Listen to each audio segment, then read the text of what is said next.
Hello, I'm Mr. Gibson, and I'm going to be reading to you The Lion Inside. In a dry, dusty place where the sand sparkled gold stood a mighty flat rock, all craggy and old. And under that rock, in a tiny full house, lived the littlest, quietest, meekest brown mouse. He was so very tiny, so incredibly small, that nobody noticed him ever at all. He got trod on and sat on, ow, and missed out for stuff, ignored and forgotten, ouch. Yes, mouse life was tough. Meanwhile, far above, on top of the rock, times were quite different. It was Lion o'clock. This huge, toothsome creature made sure everyone saw how important he was by how loud he could roar. He was head of the pack. He was shouty and tough. He loved showing the crowd he was made of strong stuff. Yes, all were impressed by this mighty king cat.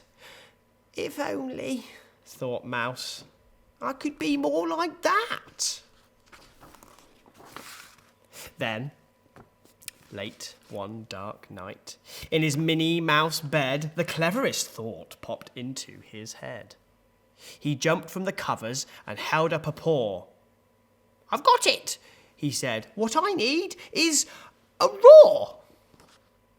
I mean, what if this mouse with the weeniest squeak was a little more and a little less meek? Well, he'd still be the smallest of fuzzy brown mice, but he'd make friends and join in, and life would be nice. Yes, thought the mouse. I must find out how. I will learn how to roar, and I will learn it now.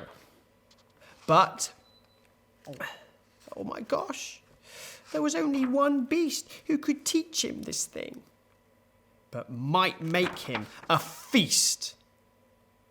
It was time to be strong, take a chance. After all, forever was such a long time to feel small. So he made himself brave, and he thought like a winner. He set off for the top, hoping not to be dinner. It felt like the scariest thing he could do. But if you want things to change, you first have to change you. The further he climbed, the closer he got to the slumbering lion reclining on top. Then, at last, as he stood on his tippy toes, he found himself suddenly nose to nose. Pardon me. Wake up, Mr. Lion. You've got company.